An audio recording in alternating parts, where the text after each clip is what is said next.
Hello, আসসালামু আলাইকুম। ইদানিং দেখা যাচ্ছে অনেক সংখ্যক স্টুডেন্ট বিদেশে যাচ্ছে পড়াশোনার জন্য, কেউ জবের জন্য যাচ্ছে, কিন্তু অনেকেই না বুঝে যাচ্ছে। সাধারণত তিনটা ক্যাটাগরিতে মানুষ বিদেশে যে পড়াশোনা করতে চাচ্ছে। এক হচ্ছে 100% স্কলারশিপ নিয়ে, তাদের জন্য সেখানে একটা স্বর্গরাজ্য, কারণ তারা স্কলারশিপ নিয়ে পড়াশোনা করছে, টাকা পয়সার কোনো চিন্তা থাকছে না, ইনকামের কোনো চিন্তা থাকছে না। আরেক ধরনের স্টুডেন্ট যাচ্ছে যাদের বাবার অনেক টাকা আছে, অর্থাৎ বাবা টাকা পাঠাচ্ছে এবং তারা পড়াশোনা করছে।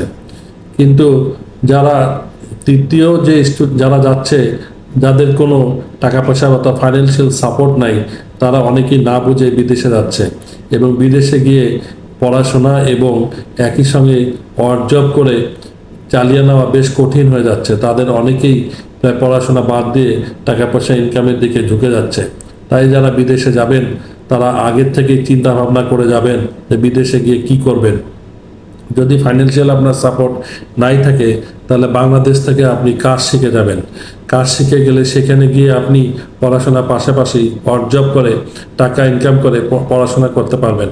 আর যদি কাজ শিখে না যান, তাহলে সেখানে গিয়ে কোনো কাজ পাবেন না এবং পড়াশোনাও কন্টিনিউ করতে পারবেন না।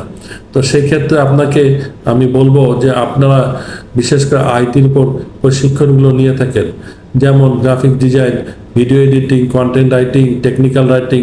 এই জিনিসগুলো কাজগুলো যদি আপনারা স্টুডেন্ট থাকা অবস্থায় কাজ করতে পারেন বা ফ্রিল্যান্সিং করতে পারেন, তাহলে ভবিষ্যতে যখন মাস্টার্স প্রোগ্রামে যাবেন বা পিএইচডি প্রোগ্রামে যাবেন, এই সকল কাজ ঘরে বসে করে আপনি টাকা ইনকাম করে পড়াশোনা শেষ করতে পারবেন।